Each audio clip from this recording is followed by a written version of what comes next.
Hey, sawubona nawe sawubona ekhaya. Oh, Nkosi yami. Nginibingelela nonke nje makhuphile amana omhlaba. Iyanibingelela ingudlungudlu apho noma imoto enkulu. Ethwala zonke imonto. Ingonyama evunywe zinyanga nabathandazi. Nezangoma bayivume emazweni. Ukhiye ovula bonke okhiye. So namhlanje ngithi angizokhuluma nabantu kwesiqwashisane sivula umqondo ukuthi ngoba ikhona into efuna bayazi abantu uma sikhuluma ngokuthi akulula ukuthi emhlabeni sicebe sonke kodwa futhi sisengaceba sonke. Okay, ikhona into efuna bayazi abantu uma besikhuluma ngokuthi umuntu mayeze emhlabeni efike efumbethe kuyenzeka omunye umuntu uma efika kube ukuthi into akayiphethe imosha ngale kutheni ivulwe ngobani.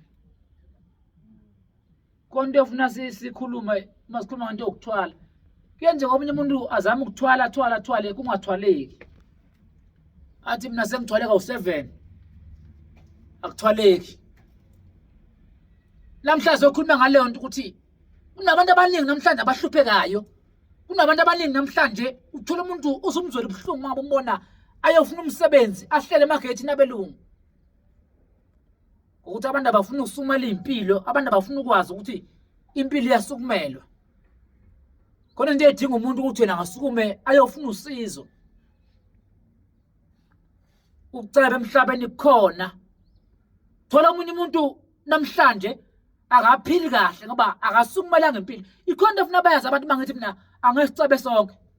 uNkulunkulu medala umuntu wadala ngamabomu ukuthi kube khona abahluphekayo ngoba wazi ukuthi umuntu uvele mayese right abantu bahlule ukuthoba bayiphakamisa.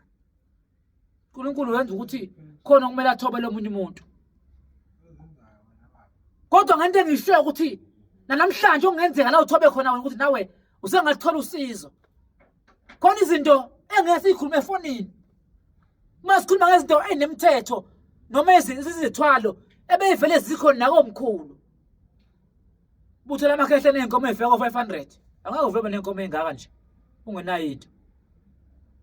Abantu bakithi bahleli bavala imiqondo bahleli ngengqondo phansi. Kubalulekile ukuthi umuntu asukume abone ukuthi mina ngenzani. Ngathi ngiyamzonda umuntu okhala ngokuhlupheka athi uyazi mina ngiyahlupheka noNkulunkulu. uNkulunkulu wani? uNkulunkulu ulethe emhlabeni ufike uyizamele. Mekulethe uNkulunkulu ulethela ngaphansi kosibongo sakini sesedlozi lakini. So masulahle idlozi kufana ukuthi uzulahle connection manje wokuxhumana noNkulunkulu ngoba uNkulunkulu phela ukulethe ngaphansi kwabo labantu. Ngiyathi uSlim umuntu othi idlozi mina. Ingqondo ayisebenzi. Abantu bahlupheka nje bahlupheka nezikulu zabo.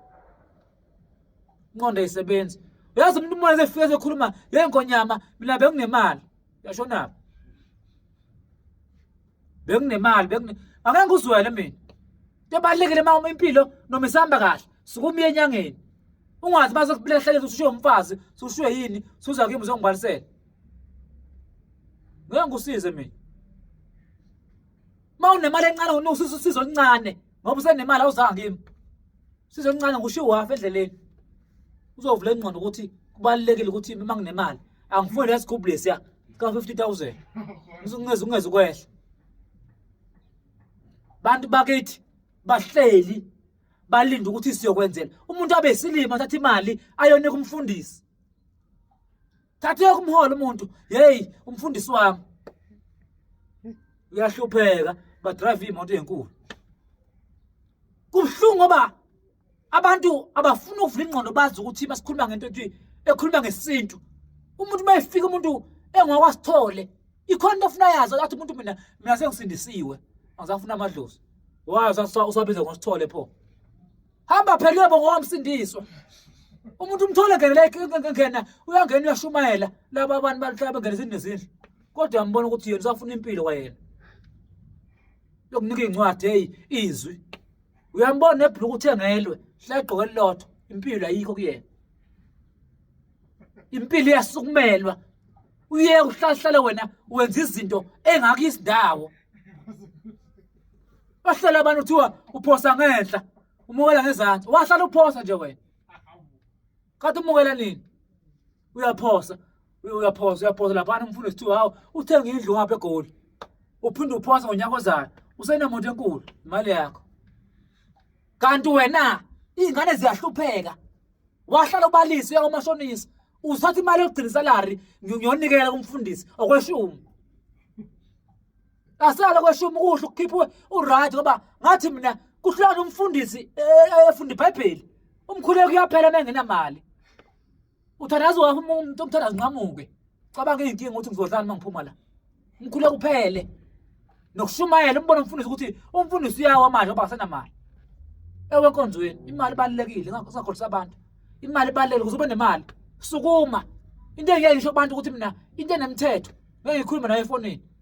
Mina ngiyakholwa masifika ngesonto siyakhuleka. Kodwa makuthinta ukuthi ufuna umuthi ngizokutshela ukuthi awuye esigodlweni. Ngoba ikhona ufuna bayazi abantu ukuthi bahlupheka kanje ngoba kunomsuka into ufuna sikhulume eyenzeka uma ngabe ngena ukukholwa kubantu. Yebo siyakholwa ukukholwa ufuna ukwenzela ukuthi uNkulunkulu naye ukuthi akuthethelele ngoba vele uma sithinta imithi siyona. Siyona imithi emibi yikho ngibuye ngesontweni ukuthi angithethelele uNkulunkulu. Nami ngifike ezulwini angithola ngiclean le imithi ebengiyiphatha segezekile. So wena wahlala uthi nje wena mina ngisindisiwe unani? Sindisiwe. Ngoba ikhona ufuna bazi abantu ukuthi ngesikhathi mina ngikhuluma nawe lapha ngisesontweni. Awuyazi nje ngemuva kwami ngoba yathi ngihlala ngithi kubantu mina uyazi uma ngabe ungahlahlali ungilandele indlela engihambayo ungagcina usuwile. Cha kwathi Ngonyama nawe uyangena lapha. Kinga usemva kwami. Okusemva kwami ngeke ukwazi okungenze kwangisusa ngongazi ukuthi ngitheke imoto noma ngiye phezulu empilweni. Sukumela impilo yakho. Benombe kubona abantu babona ukuthi impilo yakho nawe ngoba ngumuntu osemangabe efike esemhlabeni kodwa abantu angedla indima yakhe enoma efile kungabi nesithombe. Umuntu omna ufa kanangani, omunye ufa akazange aphathe imali, omunye ufa akananga indlokulala noRondo akanawo. Ashona umuntu. Nesikorokoro imoto leka 10,000. Akumhluphi nokuthi nami ngifuna igibela. Uzufe. Uma ufa thina sokukhumbula 3 months sikhohle ngoba ayikho nesibona sikhumbule wena. Sukumani thatha izinto, ikhona izinto ezophilisa abantu. Kwenza kwethu. Sale kahle ngithanda Ngonyama. Uyathanda igodlongoli. Bye bye. Siyanthanda.